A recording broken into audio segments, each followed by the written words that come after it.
개발자는 이터레이션을 하잖아요.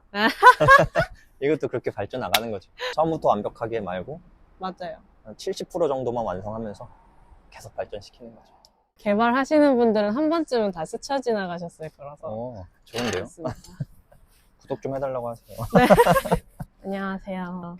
반갑습니다. 네. 지금 이제 제가 밴쿠버 온 지 3개월 정도 됐는데, 스레드에서 이제 좀 활동을 하다가 팟캐스트를 한번 찍어보고 싶은 생각이 들었어요. 그래서 명확하게 뭐 정해진 주제는 사실 없는데, 그냥 뭐 개발자 분들, 여기에 계시는 개발자 분들을 만나면서 생활을 어떻게 하시는지, 여기에 어떻게 오게 되셨는지, 아니면 그동안 좀 살아왔던 얘기는 어떤지, 다양한 범위에서 얘기를 나눠보고 싶어서 그 첫 시작을 세영님과 함께. 지금 이제 7, 8년 차 네. 개발자고요. 지금 오픈도어라는 미국 회사의 캐나다 지사에서 재택으로 일을 하고 있고, 이제 콜라 뚜껑 열면 김세영이라는 유튜브도 운영하고 있습니다. 네. 제가 한국에 있을 때부터 알고 있었는데, 뭔가 이렇게 실제로 만나뵙게 되니까 너무 신기해요. 저도 저를 아는 분이 이제 왔다는 게 또 그렇게 아. 만날 수 있다는 게 저도 이제 또 신기하죠. 그럼 구독자 혹시 만나보신 적 있으세요? 있긴 있는데 많진 않아요. 아, 네. 그 밴쿠버 개발자 단톡방이 있잖아요. 네. 거기에도 계시다고. 네, 거기에도 그렇죠. 있는데 거기서도 이제 제 영상을 네. 본다는 분이 계시면 이제 되게 감사하고 또 신기하죠. 아마 거의 다 아시지 않을까, 제 생각에는.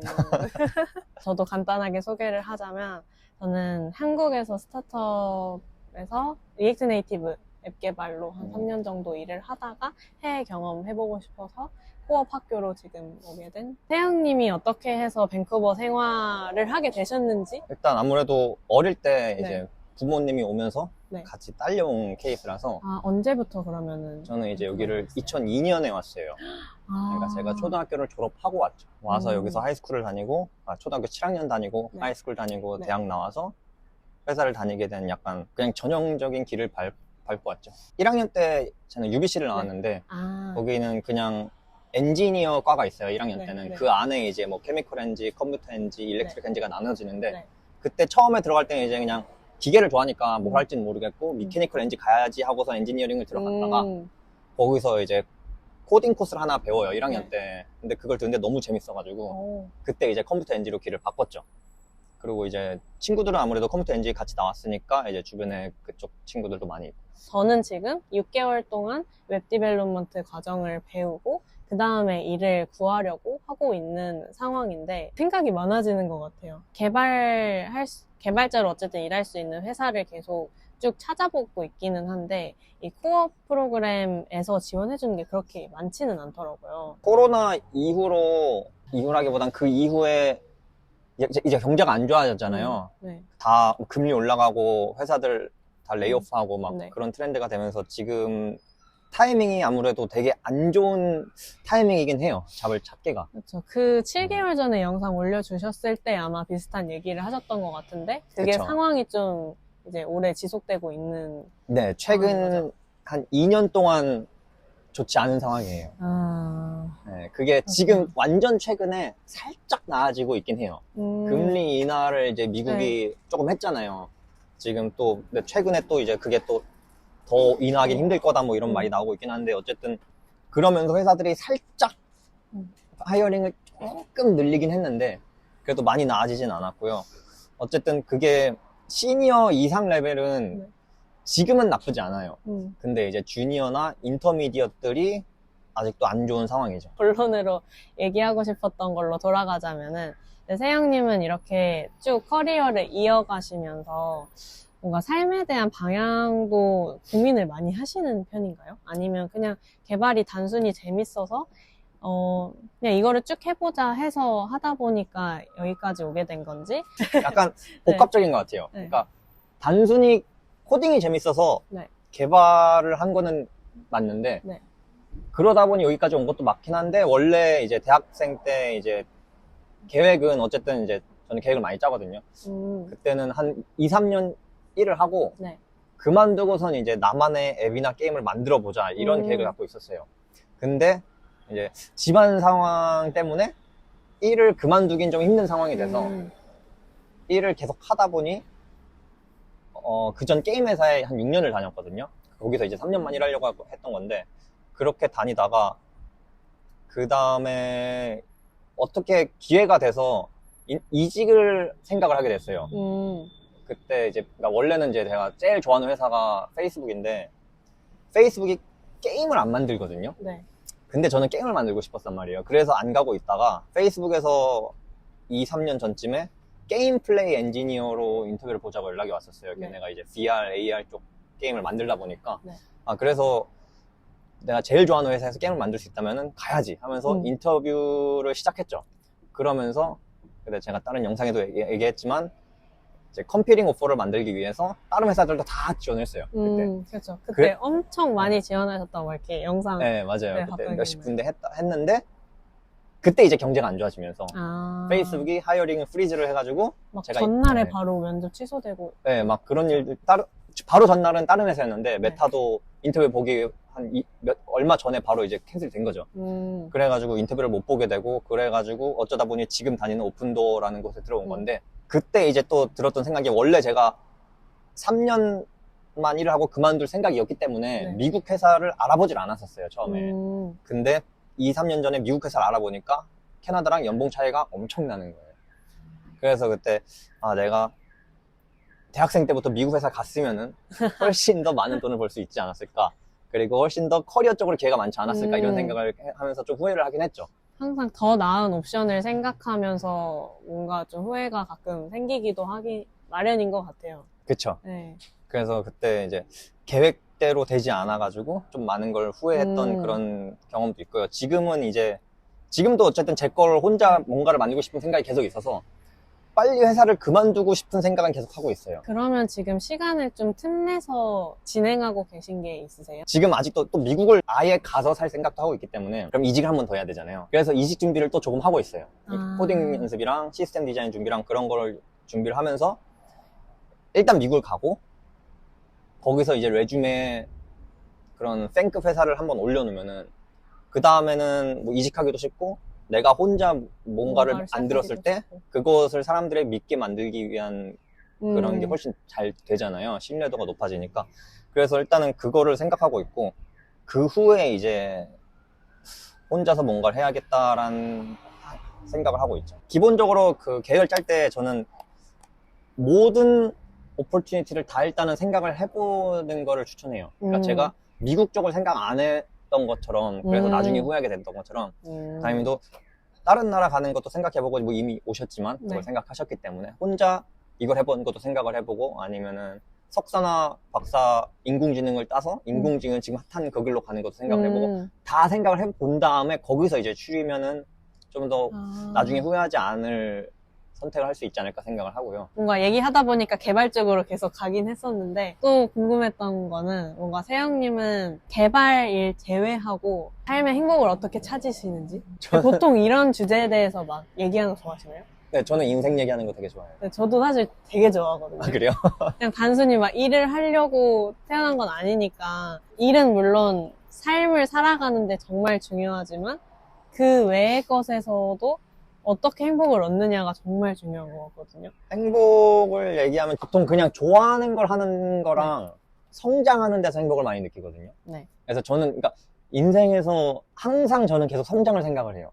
그게 약간 목표 같은 개념이라서. 그게 어떤 형태로든요? 네, 어떤 형태로든이지만 그 안에서도 이제 제가 목표하는 쪽으로 성장하는 거를 좀 더 중점을 두죠. 예를 들면 뭐 커리어 쪽으로 성장하는 것도 있고 이제 몸 좋아지는 성장도 있고 아니면 이제 제가 취미생활로 뭐 볼링 이런 걸 하는데 그럼 볼링도 잘해지려고 하는 게 있고 다는 뭔가 하는 거에서 다 성장을 하려고 하거든요. 예를 들면은 볼링을 치는 사람들 중에서도 그냥 재미로 즐기면서 치는 사람들 있잖아요. 그 순간이 재밌어서 하는 사람들. 네, 저는 그게 안 돼요.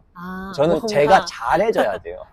거기서 행복을 느끼기 때문에 항상 뭔가를 하던 간에 항상 제대로 할 거만 하고 그냥 단순히 즐길 거면 잘 안 해요. 저는 어떤 것 같냐면은 여기 와서 느낀 건데 갈 수 있는 좋은 곳이 많잖아요. 뭐 그냥 해변을 갈 수도 있고 자연을 보러 좀 멀리 갈 수도 있고 근데 저는 같이 하고 싶은 사람이 없으면은 안 가더라고요. 제가 좋아하는 사람들이랑 그냥 뭔가를 같이 하는 걸 공유하는 거 그게 뭔가 일 제외하고의 삶에서 되게 중요하다고 느낀 포인트였어요. 저는 그것도 중요하죠. 뭐 어딜 가든 맛있는 걸 먹든 좋아하는 사람이랑 같이 해야 이제 또 그쵸. 행복하니까.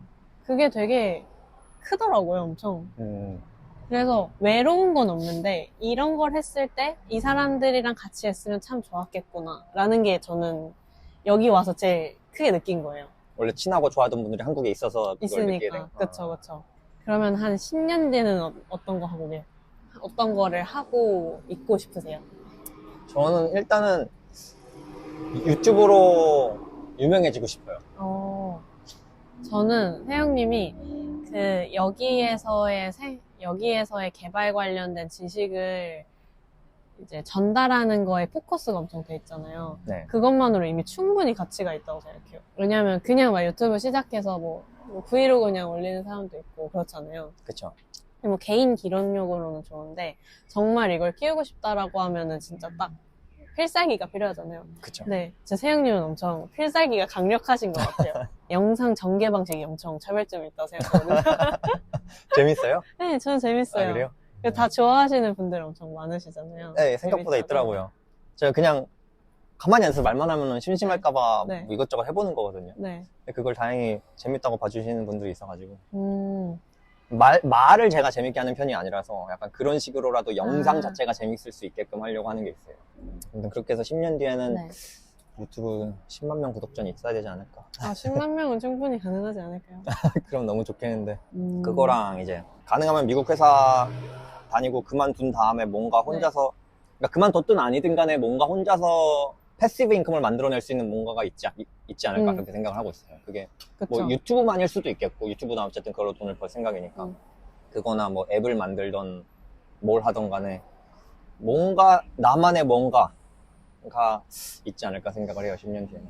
일만 하다가 이제 언젠가는 일을 못 할 때가 올 텐데 그렇죠. 그때를 대비하기 위해서 말씀하셨던 것처럼 그런 패시브 인컴도 필요할 것 같고 네. 그래서 저는 일단은 S&P 500 엄청 열심히 모으고 있고 어떤 거요? 그냥 미국 주식 열심히 모으고 아, 있고 S&P. 그리고 전 나중에 하고 싶은 건 뭐냐면 좀 게스트하우스나 아니면 부동산 쪽으로 제가 좀 관심이 많거든요. 부동산 좋죠. 그래서 그냥 월세 받으면서 살고 있거든요. 아, 근데 개발이랑 아예 관련이 없네요. 네, 게스트하우스는. 아예 관련이 없어요. 그래서 어떤 생각도 했었냐면 부동산 관련된 그런 회사에 가서 개발로 기여할 수 있는 방법은 없을까? 또 생각했었어요. 관심사가 그쪽이니까. 리얼 에스테이트 회사들도 이제 개발자 많이 보고, 지금 제가 다니는 오픈도어도 리얼 에스테이트 쪽이라 가지고, 궁극적으로는 부동산까지 가야 이제 네. 진짜 좀 편하게 살 수 있죠. 근데 궁금한 게 캐나다에서는 그런 부동산으로 부를 만드는 게 보통 일반적인 인식이 어떤지 궁금해요. 부동산을 사가지고 그걸로 뭔가 시세 차익을 만들어서 돈을 벌어야 된다라든지. 여기도 다 그렇게 하는 사람들이 꽤 있어요. 그러니까 사서 시세 차이로 팔아버리는 걸 이제 여기서 플리핑이라고 하거든요. 네. 플리핑을 중점으로 하는 사람들도 있고, 그냥 다 사가지고 렌트 돌려가지고 그냥 인컴 받으면서 사는 사람들도 있고, 그렇게 하는 몇몇 사람들이 있어요. 그러니까 뭐 얼마나 많은지는 모르겠는데 주변에서는 약간 리얼터인데 그렇게 하는 사람이 있고요. 그렇게 하는 사람들이 이제 돈이 많은 사람들이니까 이제 제 가까운 주변에는 없긴 하죠. 네, 근데 예전에 몇 년 전까지만 해도 돈 많은 중국인들이 플리핑을 많이 해가지고 그걸로 걔네들은 돈을 엄청 벌지만 집값이 오르니까 정부에서 규제가 들어가서 플리핑을 하려면 최소 1년 갖고 있어야 되나 1년 살아야 되나 뭐 어쨌든 그런 약간 페널티가 생기면서 조금 예전보다는 플리핑 하기가 어려워진 면은 있거든요.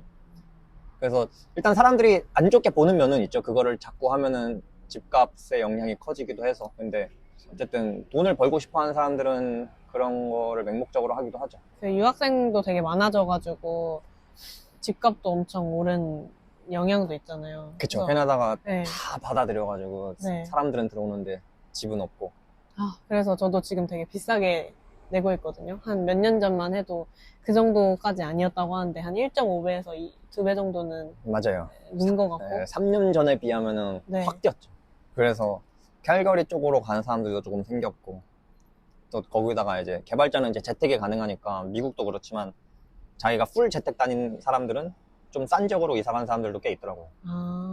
미국에서도 이제 샌프란 제일 비싸니까 뭐 텍사스, 오스틴 쪽이나 뭐 어쨌든 좀 싼 지역으로 이사 가서 계속 리모트를 하는 사람들도 꽤 있는데, 최근에 또 이제 리턴 투 오피스가 조금씩 자리 그쵸. 잡히면서 그런 애들이 많이 이제 좀 봤어요. 반발 일으키기도 하고 아니면 이제 다시 이사 와야 되는 경우도 생기기도 하고 있긴 하죠. 저도 그 샌프란시스코에서 일하고 계신 개발자분이 너무 집값이 비싸가지고 밴쿠버에서 지낼까 생각하시더라고요. 그쵸. 샌프란 너무 비싸죠. 샌프란 가야 되는데. 지금 샌프란 갈 계획을 하고 있거든요. 거기 어쨌든 실리콘밸리니까 네. 샌프란시스코 그 도시 말고 이제 밑에 베이에어리아 쪽, 뭐 팔로알토, 마운틴뷰 이런 구글, 페이스북 본사 있는 그쪽을 생각 중인데 거기도 어쨌든 똑같이 비싸가지고. 근데 거기가 어쨌든 개발자들의 도시라서 한 번은 가서 살아보고 싶어요. 집값이 문제지. 인터뷰는 노력만 하면 패스할 수 있으니까. 유튜브 영상을 더 자주 올려야 되는데 네. 지금도 3개월에 하나 올리는 시기라 근데 3개월에 하나도 진짜 힘들잖아요. 쉽지 않죠. 네. 네. 저는 여기 도착해서 그냥 어떻게 지내는지 한 8분 정도 만든 거 하나 빼고는 없어요, 저도. 이게 쉽지가 않아요. 너무 어려워요. 시간 많이 들고. 네.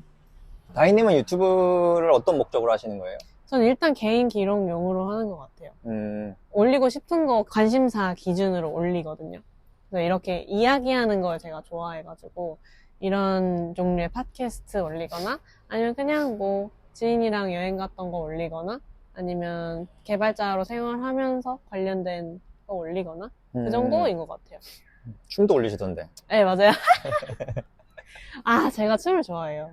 그런 것 같더라고요. 네. 네. 스레드에도 막 춤추는 개발자 있나 막 물어보고 막. 맞아요. 그래서 실제로 춤 사업 관련해서 플랫폼 만드시는 분한테 연락이 왔었어요. 근데 그 스레드로 어쨌든 저희도 연결이 됐잖아요. 네. 요즘에 스레드 쓰는 게 기회의 장인 것 같아요, 제 생각에는. 그쵸. 지금 막 퍼지고 있어가지고. 네. 저도 그래서 1년 전에 가입만 해도 안 쓰다가 그 예전에 클럽하우스 기억나세요? 기억나죠. 네, 그게 금방 망했잖아요. 네. 엄청 하이프 있다가. 그래서 그 스레드도 네, 네, 그런 식으로 그냥 하이프만 있다가 죽는 건 아닐까라는 생각이 있어서 일단은 시작을 안 했다가 1년이 지났는데 엄청 커지고 있는 거예요. 그래서 그러니까요. 이제 막 시작을 했죠. 그 타이밍에 다이닝 스레드를 딱 봐가지고 딱 그 시점에 제가 시작을 하게 된 건데 저도 네. 그 시점에 이제 시작한 지 한 2, 3일 정도 네. 됐었던 것 같아요. 그러니까 되게 네. 다 비슷한 시기에 그때 막 다 들어가는 것 같아서 지금 딱 좋은 시작 타이밍인 것 같아요. 혼자서 뭔가 개발 취업 준비하고 이런 것보다 다른 사람들은 어떻게 하고 있는지 정보를 얻을 수 있는 거에 힘이 진짜 크구나. 그쵸? 그걸 느꼈어요. 네, 스레드에서 그런 정보 교류가 되게 유익한 것 같아요. 열심히 사람들도 많이 보이고 보면서 혼자 앱 개발하는 사람들 뭐 사업하는 네. 사람들 되게 많잖아요. 그걸 혹시 보면서 되게 동기부여가 돼가지고. 혹시 그 프로그래밍 좀비 아세요? 네, 저 얼마 전에 네. 팔로우 했어요. 네, 그분도 되게 요즘 열심히 활동하셔가지고 너무 인상이 깊었어요. 그쵸, 혼자 무슨 앱을 몇백 개를 만들었다고. 뭐 한 2, 3일 만에 5개 만들어가지고. 그러니까 어떻게 그러는 건지. 그게 저도 앱 개발을 해봤으니까 하나하나 스크린샷 만들고 뭐 설명 만들고 기획하고 개발하고 디자인하는 게 얼마나 이제 어려운지 알고 아이디어 생각하는 것도 진짜 힘들잖아요. 그쵸. 근데 그걸 이제 양으로 승부하셔가지고 거기에서 인컴을 만들어내셨다는 게 너무 대단한 것 같아요. 그러니까 앱 만들어서 퇴사하셨다는데. 그니까요. 네, 그러면은 최소 회사 다닐 때만큼 벌고 있다는 건데 그리고 너무 사실 부럽죠. 프리랜서로 일을 하려면은 회사에서 버는 것보다 한 1.5배는 더 벌어야 되는 거잖아요. 그쵸, 들쭉날쭉하니까. 네. 그래서 그거 보고 이런 방법도 있구나를 스레드를 통해서 많이 알았죠. 네, 네. 저도 그런 것 같아요. 진짜. 많이 배우고 있어요, 스레드 통해서. 뭔가 나를 어쨌든 드러내는 것 자체가 요즘 시대에는 엄청 중요하다고 느껴요. 그쵸. 네. 퍼스널 마케팅. 그냥 나는 이런 사람이고 내가 이런 거 잘하고 이런 거 좋아하고 새로운 거를 만들어내는 원동력이 되는 것 같기도 해요. 그쵸. 이런 사람들은 이렇게 하고 있구나 하면서 나는 이걸 해볼까? 이렇게 저는 영감을 많이 얻거든요. 네, 저도 비슷한 것 같아요. 되게 스레드 보면서 도전도 많이 되고 동기부여도 되고. 맞아요. 어쨌든 제가 제일 중요하다고 생각하는 거는 이렇게 많은 기회들이 있고 내가 선택할 수 있는 게 있는데 거기서 확실히 집중을 해야 된다는 그쵸. 거를 네. 제일 많이 느끼고 있어요. 그게 아니면은 이도저도 아니게 돼서 떠돌게 되는 것 같기도 하고. 맞아요. 집중이 중요한데 그게 어려운 것 같아요. 저도 뭔가 하나에 집중하기가 잘 안 돼요. 그러니까 하고 싶은 게 많아가지고. 저도요. 그쵸? 네, 하고 네. 싶은 게 많죠. 그래도 유튜브도 키우고 싶고 빨리 개발 커리어 쪽으로 또 네. 레벨도 높이고 싶고 앱도 만들고 싶고 하고 싶은 게 많은데. 또 취미도 하고 싶고. 네. 네. 근데 거기서 하나만 집중을 하자니 이걸 놓치게 되니까 그게 너무 힘들어요. 근데 그걸 이제 남들은 어떻게 하는지 그게 너무 이제 의문인 거죠. 네. 다들 이렇게 하고 싶은 거 많지 않을까? 근데 돈도 벌어야 되고 그와 동시에 뭐 행복도 챙겨야 되고 이거를 어떻게 밸런스를 다들 잡으면서 살아가는 건가? 어렵죠. 이제 이제 어느 정도 뭐 엄청 짧은 기간이지만 3개월 동안 얻은 교훈으로는 선택과 집중을 해야 된다. 는 생각으로 요즘 지내고 있어요. 저도 그래서 일단은 유튜브에 집중을 하려고 하는데 또 이직 준비를 해야 되니까 코딩 그러니까요. 연습하고 시스템 디자인 공부하고 그것만 해도 하루 다 가는데 거기다가 이제 트레이드도 시작해가지고 트레이드 그러니까요. 포스팅도 이제 생각해야 되고. 또 인스타보다는 스레드가 포스팅하기는 훨씬 쉬운 것 같아요. 맞아요. 영상이 아니고 글이다 보니까 인스타는 그러니까 영상을 만들어야 그게 잘 되잖아요. 릴스 그냥 글 써도 되긴 하지만 그러니까 옛날에는 인스타툰 이런 거 엄청 유행했잖아요. 이렇게 정적인 컨텐츠로. 요즘에는 릴스 아니면 안 되죠. 근데 네. 스레드는 이제 글만 하면 되니까 그게 좀 편해진 것 같아요. 아무래도 쓰고 싶은 생각은 많은데 인스타에서 그걸 하려면은 뭐 보기 좋게 이미지를 만들든지 영상을 만들든지 해야 됐던 게 그냥 생각을 글로만 쓰면 되니까 훨씬 간편해져서 스레드가 되게 좋은 것 같아요. 맞아요. 그거를 이제 사람들이 어떻게 활용하느냐에 따라서 그 플랫폼의 성격이 바뀌는 것도 되게 재밌는 것 같아요. 네, 신기하더라고요. 네. 스레드만의 딱 문화가 생기는 네. 게 스레드도 원래 목적이 약간 그걸 키워서 유튜브로 유입을 시키려는 건데 네. 스레드로 유튜브로 유입이 안 되는 것 같아요, 아직. 몇 가지 포스팅 올린 것도 이제 코딩 인터뷰 팁 네. 같은 걸 몇 개 올렸는데, 뭐 라이크 100개 달리고, 리포스트도 달리고, 막 그걸 통해서 팔로워도 막 들어오는데, 네. 유튜브 구독자가 늘진 않아요. 이상하게. 어쨌든 유튜브로의 그 유입 경로가 있음에도 불구하고. 네, 거기 프로필에 링크트리 달아놨기 네. 때문에, 그거 보고 거기 링크트리 안에 오픈톡이 하나 있거든요. 네. 나한테 물어볼 거 물어보라고. 네. 그걸로 한 명 오픈톡이 연락이 오긴 했는데, 스레드 보면. 제 거를 이제, 제 콘텐츠를 라이크를 눌렀으면은 그런 걸 더 보고 싶은 사람들이잖아요. 네. 그러면은 충분히 링크트리를 눌러보기만 하면은 이 유튜브가 있는 게 보이는데, 안 오더라고요. 유튜브에 딱 않아요. 그런 팁들이 더 자세하게 나와 있는데, 그거를 보러 오면 좋은데. 스레드에서 어떤 국가에서 제일 많이 팔로우 하는지 그것도 나오잖아요. 네. 거기에는 혹시 그러면 한국에 계시는 분들이 제일 많이 하세요? 지금은 그런 것 같아요. 원래 한 5일 정도까지만 해도 네. 캐나다랑 미국을 합쳤을 때 42%였고, 한국이 38%인가 그랬거든요. 근데 지금은 한국이 혼자 50%인가 45%인가 늘었고요. 캐나다랑 미국이 조금 줄었어요. 확실히 한국에서 지내시는 분들이다 보니까 그게 이렇게 연결되지는 않을 수도 있겠네요. 어쨌든 뭐 원래 주요 타겟은 해외를 생각하고 있는 한국인이 타겟이기 때문에 모든 한국인들의 적용은 안 되지만 어쨌든 더 키워봐야죠. 유튜브로 더 키워봐야죠. 유입이 되는지 아닌지. 시작한 지 얼마나 되신 거예요? 유튜브 자체는 4년 전인가 만들었을 거예요. 근데 이제 처음에 한 1년 열심히 하다가 한 6개월에 하나씩 올리다가 최근에 또 3개월에 하나씩 올리고 있어서 많지가 않죠, 영상이. 전문 편집자가 뭐 있는 거 아닌 이상 컨텐츠 찍어내라면 엄청 찍어낼 수 있는데. 그쵸. 콘텐츠만 찍으라 그러면은 네. 훨씬 많이 뽑을 수 있을 것 같은데 편집하고 썸네일 작업하고 뭐 그런 게 시간이 너무 오래 걸리니까 자막 달고 아니면은 좀 강의 쪽으로도 관심이 있으세요? 네, 그것도 생각해보고 있어요. 아, 그래서 유튜브에다가 강의를 일단 몇 개 올려보려고요. 그렇게 해서 반응이 좋으면은 그거를 시리즈로 쫙 한 다음에 나중에 모아서 그거를 뭐 유료화를 할 수도 있고. 저도 지금 리액트 네이티브로 3년 하면서 강의 한번 찍어볼 기회가 있어서 그 패스트 캠퍼스에서 한번 찍어본 적이 있거든요. 네. 근데 그거 되게 괜찮더라고요. 네. 반응이 좋았어요? 그 성과를 이제 직접적으로 받은 건 없었는데 그냥 제가 알고 있는 지식을 정리를 해서 전달했을 때 그게 실제로 도움된다라는 걸 경험했을 때 그 경험 자체가. 네. 그쵸. 그 사람들이 도움 된다고 하면은 되게 그게 또 기뻐요. 맞아요. 내가 맞아요. 말하는 게 도움이 됐구나. 컨텐츠 하나 만들어두면 그거를 나중에 재생산할 수도 있고 재사용할 수도 있고 여러 가지로 가치가 많아요. 그쵸. 컨텐츠 내 거를 만든다는 것 자체가. 그쵸. 네.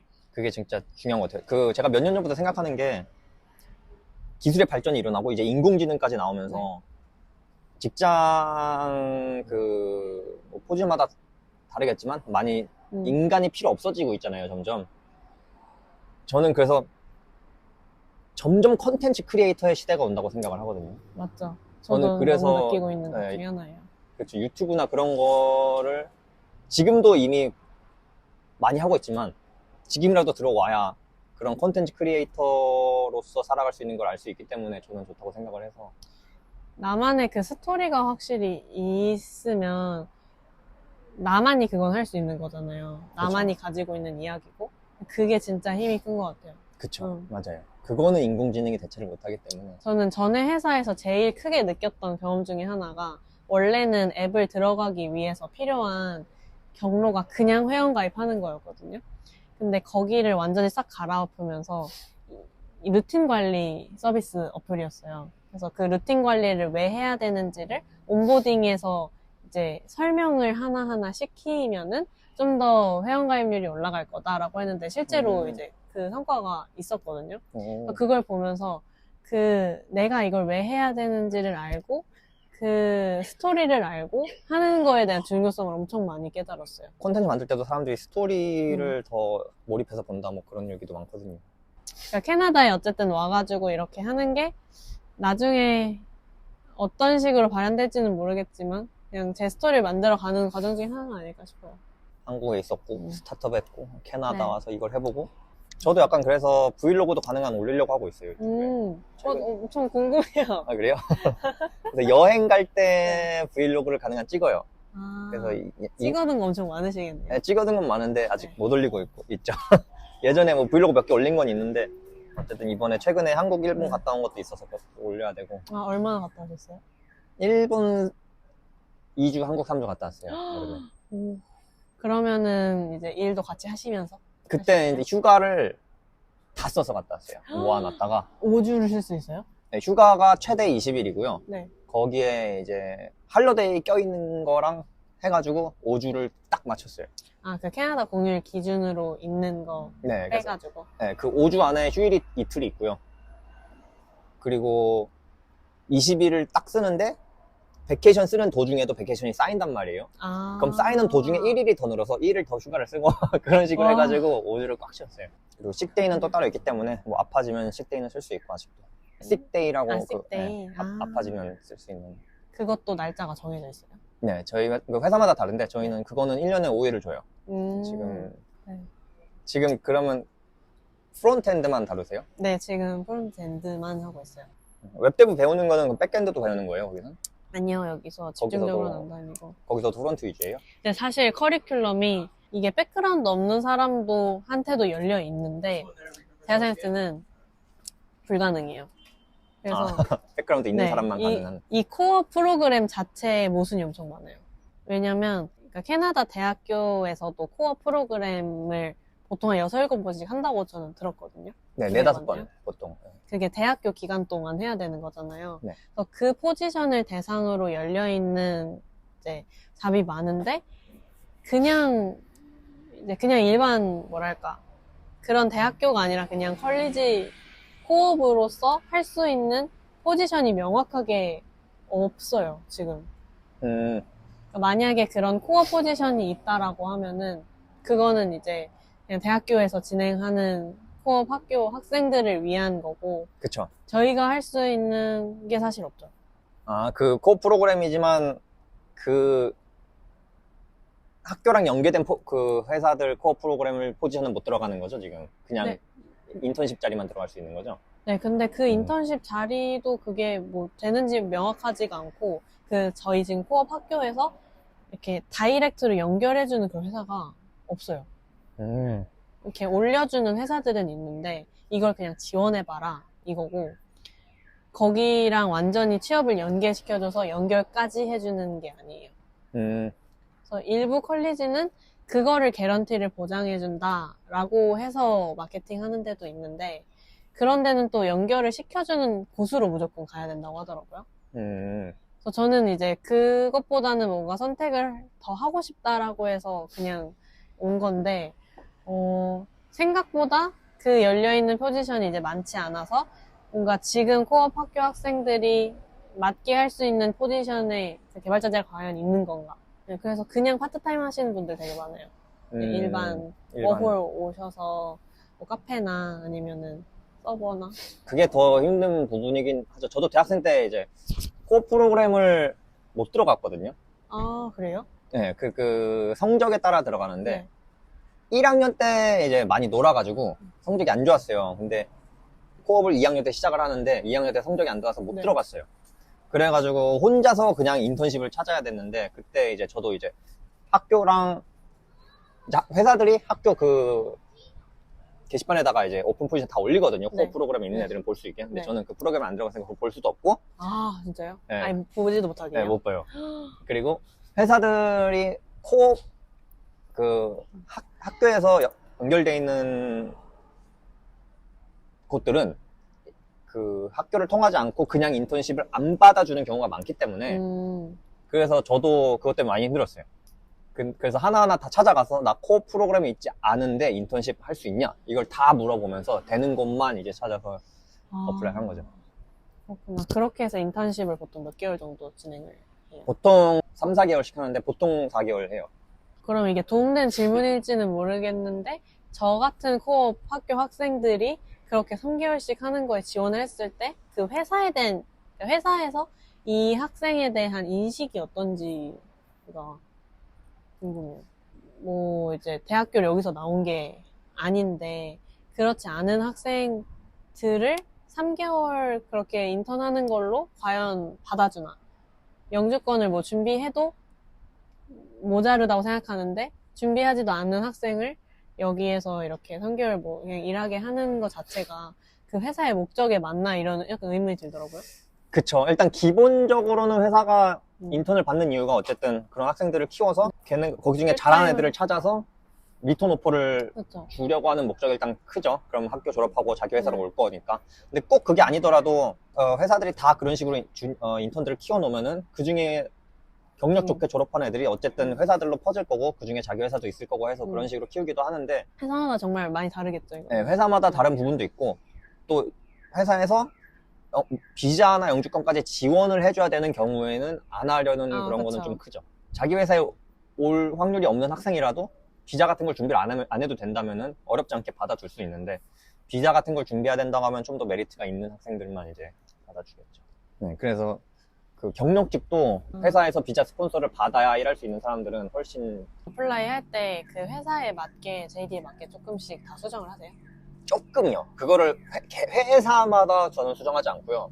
인더스트리마다 그러니까 크게 보면은 게임 회사가 있고 네.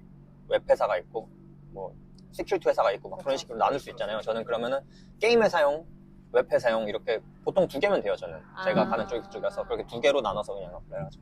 커버레터는 그러면은 어느 정도 커버레터는 안 써요. 아 진짜요? 여기 한국은 커버레터 그냥 자기소개서 뭐 그런 건가? 그쵸. 네. 여기 북미 테크 회사들은 커버레터를 잘 안 써요. 근데 보통 같이 첨부하라는 데가 되게 많은데. 그쵸. 그러니까 내라는 곳이 있는데 네. 그걸 안 내면은 어플라이 버튼이 안 안 되는 곳이 있어요. 맞아요. 그런 곳만 내고 아니면 그런 곳은 아예 그냥 어플라이 안 하기도 하고 저는 아. 보통은 옵션이란 말이에요. 하면 안 내요. 저는. 그래요? 보통 그러니까 그렇게 말은 하긴 하는데 네. 대부분 내라고 써 있는 것도 안 봐요. 저는 그냥- 그래서 커버레터 아예 안 써요. 그러면 일단 이력서를 다 넣어보고 그 다음에 이제 연락이 오면 바로 다음으로 넘어가는 거네요. 근데 그 중에서 만약에 뭐 100군데를 어플라이 한다고 네. 쳤을 때 이 5군데만큼은 내가 정말로 최고 가고 싶은 곳이다. 그러면 시간 내서 커버레터까지 넣어볼 수는 있겠죠. 근데 넣는다고 해서 또 다 보는 게 아니기 때문에 그 의미가 아하. 있을진 모르겠지만 넣어서 나쁠 건 없으니까. 그것도 굉장히- 근데 회사마다 좀 다르긴 해요. 그러니까 저희가 말하는 거는 테크 회사 기준이거든요. 네. 근데 일반 기업의 IT 포지션들 있잖아요. 네. 아니면 뭐 은행에 있는 기업 IT 포지션이라든지 네. 그런 건 좀 다를 수 있어요. 저는 저는 이제 테크 회사만 기준으로 소프트웨어 엔지니어링 회사, 뭐 나스닥에 있는 회사 그런 걸 기준으로 말을 하는 거라서. 솔직히 한국에서 살면은 그동안 너무 짧은 인생이기는 하지만 그 안에서 어떻게 하면은 제일 좋은 삶을 살 수 있을까만 고민하다 보니까 오히려 우물한 개구리가 좀 되는 느낌이 있거든요. 근데 여기 와서 좋은 점은 진짜 다양한 사람들이 이렇게 살고 있구나를 다 얘기를 들어보니까 나도 그냥 내가 그냥 원하는 방향으로 선택하면 그냥 되는 거구나? 저도 이제 네. 한국에서 온 지 얼마 안 된 사람의 눈을 얘기를 들을 수 있어서 더 좋은 것 같아요. 모르는 게 굉장히 많죠, 저는. 그렇다고 생각해요. 네. 그리고 제가 이제 열심히 사는 사람을 되게 좋아하거든요. 네. 근데 다이님 열심히 사는 것 같아가지고 그런가요? 네, 거기서도 또 이제 저도 또 도전이 되고. 저도 어릴 때 춤을 췄었어요. 아, 어떤 춤이요? 저는 비보잉을 했어가지고 어떤 계기로 시작하셨어요? 그냥 하이스쿨 때 했거든요. 8학년 때. 네. 친구가 하자 그래가지고 네. 그냥 따라 시작했어요. 제가 물구나무 해보자 해서 물구나무 시작해가지고 하다가 또 학교에 그때 이제 12학년, 11학년 형들이 브레이크댄스를 추는 형들이 있어가지고 그 형들한테 배우고 막 그러면서 학교에서 맨날 췄죠. 수업 끝나고. 우와. 그러면은 막 무대도 나가고 그러셨어요? 공연도 몇 번 했었어요. 우와. 한인 커뮤니티 공연이나 아니면 학교 장기자랑 같은 거나 그런 거 몇 번 공연하고. 그때 무대에 섰을 때가 아직도 기억나세요? 기억나죠? 오. 되게 떨리는데 또 재밌고 성공적으로 하면 너무 기분 좋고 그걸 이제 영상으로 남겨놓은 걸 네. 다시 보면서 또 혼자 너무 좋고. 저는 기억에 남는 순간들이 그냥 과거가 다 시간이 엄청 지나면 잊혀질 거라고 생각했거든요. 근데 진짜 강렬한 기억은 안 잊혀지더라고요. 그쵸? 그래서 기억에 남죠. 그래서 저는 사실 여기서 댄스 클래스를 다녔었는데 음. 그 댄스 커버팀 오디션도 봤었거든요. 네. 그래서 이제 그게 됐는데 학교 시간이랑 너무 병행하기가 힘든 거예요. 원래 그걸 꾸준히 이제 했었으면은 이번 달 말에 무대도 서볼 수가 있었거든요. 아, 근데 그걸 못해서 너무 아쉬워요. 그러게요. 아쉬운데. 아. 그 팀 이름 뭐예요? 그게 BGM 댄스 스튜디오라고. 아, 그건 모르는. 네. 거기가 K-팝 댄스 위주로 클래스 열어서. 근데 확실히 밴쿠버에 있는 K-팝 댄스 팀이 한국인보다는 한국 K-팝을 좋아하는 에이시안 계통의 외국인이 많더라고요. 완전 많아요. 미덥도 많이 가요? 네, 미덥도 이제 그 일요일마다 열리는 카페에서 그냥 열리거든요. 거기서 다 같이 리트 코드 풀어요. 오. 그럼 다 그래서- 조용히 그거 하고 있는 거예요? 네, 그냥 조용히 그거 해요. 와, 신기한데? 한 번은 한국인 분이 이제 한국에서 일하고 계시는 여자 개발자분이 여기 밴쿠버에 놀러 왔는데 본인은 여행하면서 개발자 미덕을 찾아다닌대요. 오. 그래서 너무 신박하더라고요. 그래서 어쨌든 그분이랑 좀 얘기가 잘 통해서 막 얘기하고 있었는데 나머지는 다 리트코드 이렇게 풀고 있었어요. 와. 이건 뭐 가면 뭐 몇 시간 동안 있는 거예요? 또 1시간 반 정도 하고 그 다음에는 서로 뭐 얘기도 하고 이거 알고리즘 어떻게 풀었냐 막 얘기하고 밥도 같이 먹고. 다 같은 문제 풀어요, 그러면? 네, 그 슬랙에 이제 올라와요. 오. 음. 진짜 오픈소스도 좋죠. 오픈소스도 실제 회사들이 쓰는 오픈소스에 기여를 하게 되면은 네. 레주메에 엄청나게 부스팅이 아. 되기 때문에 회사들이 쓰는 라이브러리 오픈소스 아, 중에서 할 수 있다면 좋은데 그런 것들은 이제 인더스트리급 레벨의 라이브러리라서 또 컨트리뷰터가 되긴 쉽지 않죠, 훨씬. 저도 오픈소스는 안 해봤지만 아, 어쨌든 회사에서 레주메를 봤을 때 이름을 아는 오픈소스면은 이제 눈에 띄니까 네. 그러면 좋은데 그런 걸수록 이제 또 컨트리뷰트 하긴 어렵다. 뭐 기여를 목적으로 찾으려는 사람이라면은 자기가 이제 잘하는 테크 스택에서 찾으면 되지 않을까 생각을 하고요. 저 같은 경우는 한 번 기여를 한 적은 있어요. 버그 조그만 거 하나 고치려고. 근데 그러니까 저 같은 경우는 이제 제가 실제로 어떻게 하다가 쓰게 된 오픈소스였는데 거기서 버그가 있어서 그러면서 발견하게 된. 그쵸.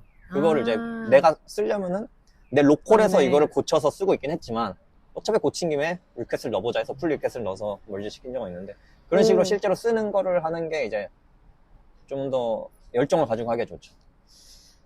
저도 리액트 네이티브에서 쓰이는 라이브러리 중에 문제가 있는 게 정말 많거든요. 정말 많아요. 그쵸. 그걸 이제 네. 고쳐서 기여하면 리액트 네이티브는 다 아니까 엄청 맞아요. 좋죠. 그리고 한국에서도 리액트 네이티브 커뮤니티가 있어요. 그래서 거기 미덕도 가본 적이 있었는데 거기에서 이제 쓰이는 라이브러리 중에 많이 쓰이는 게 진짜 많거든요. 그래서 그거 기여부터 한번 해봐야겠다는 생각이 방금 들었어요. 왜냐면 거기 커뮤니티 운영자분이랑도 옛날부터 알았던 사이였고 그분이 운영하시는 회사에서도 한번 일을 해봤었거든요. 그래서 그때도 기여를 이제 해보면 좋겠다라고 제안을 해주셨는데 제가 그때는 이제 당장은 시간을 들여서 하지는 않았었거든요. 지금 생각해보니까 그것부터 시작하는 게 제일 좋겠다는. 네, 그쵸. 그거 괜찮죠. 괜찮죠. 오픈소스 기여는 이제 할 수 있는 사람이 많지 않기 때문에 확실히 레주메 부스팅이 되고 실제 경험도 쌓게줬고. 좋네요. 그 일환 개발자도 그 기여에 대한 중요성을 저한테 엄청 강조하더라고요. 네. 그쵸. 너가 이 중요하죠. 산업에 있으면 기여는 그냥 뼛속 깊이 있어야 되는 거다. 그게 개발자다. 네, 맞지. 맞죠. 그 미덕 개발자들은 네. 뭐 경력직이 많아요? 아니면 지망생들이 많아요? 지망생이 조금 더 많은 것 같아요.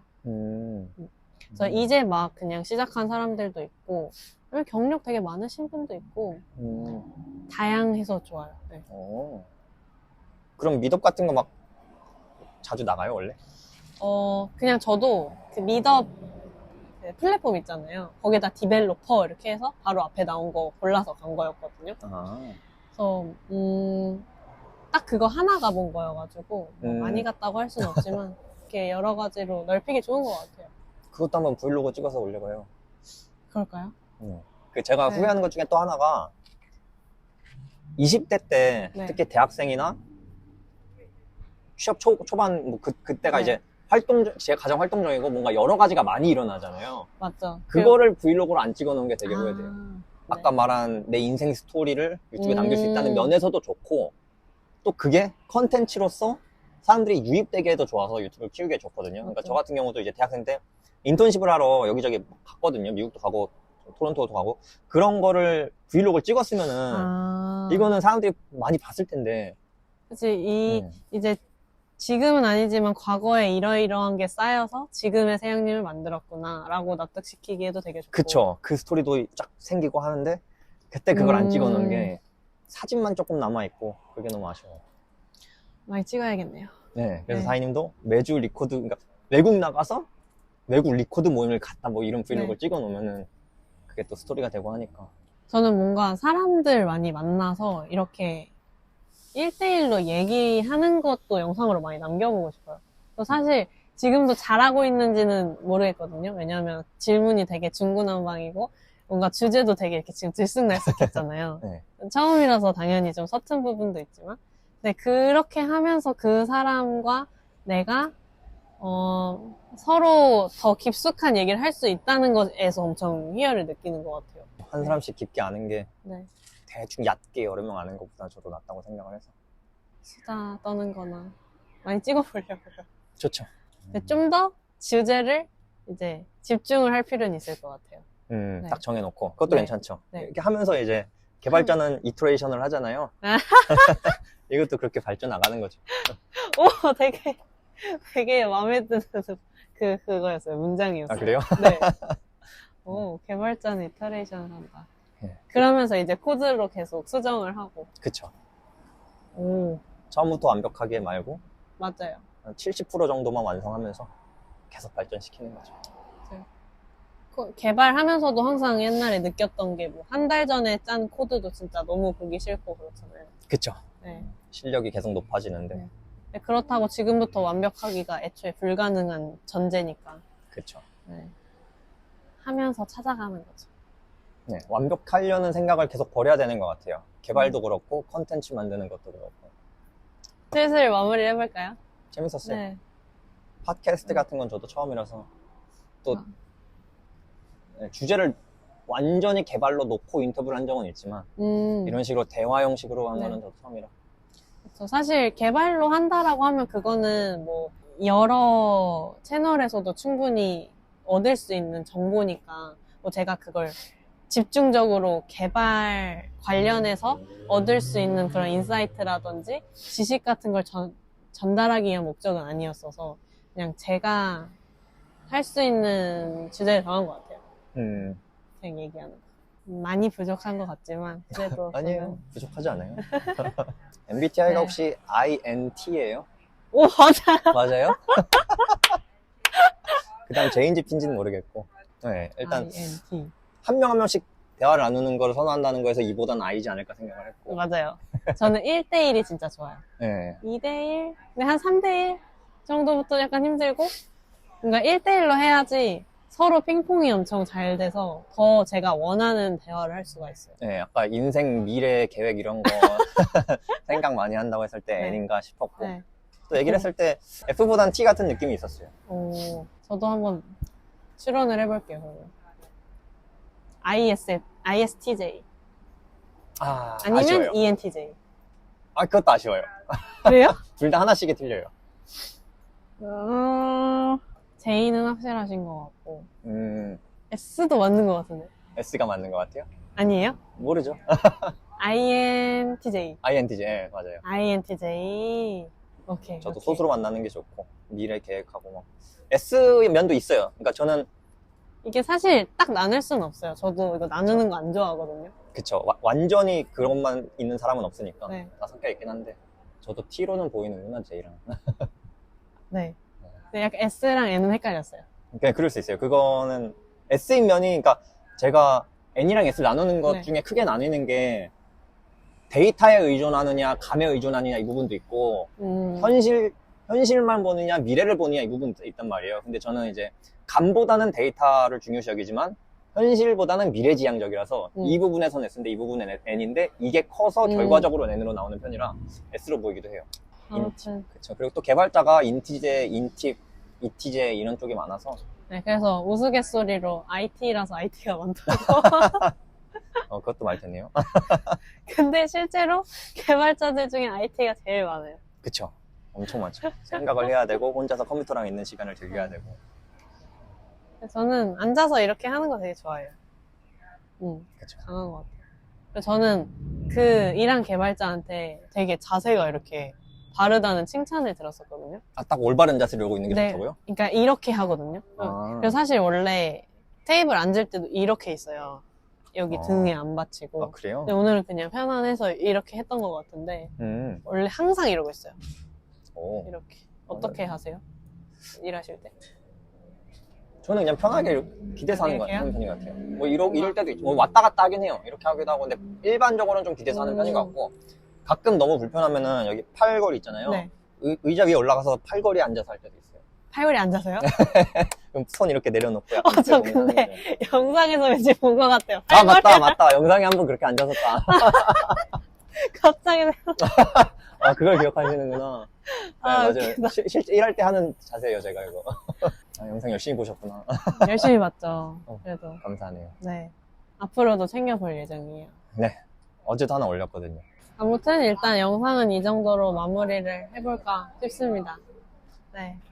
나와주셔서 너무 감사하고요. 초대해 주셔서 감사합니다. 네. 이런 중구난방한 주제로 재밌게 얘기 나눠주셔서 너무 감사해요. 재밌었습니다. 네. 첫 영상 팟캐스트를 이렇게 꾸며주셔서 너무 감사하고. 처음이라 영광. 네. 아무튼 콜라뚜껑 열면 김세영 이것도 이 채널도 많이 구독해주세요. 네. 그러면은 마무리해보도록 하겠습니다. 안녕.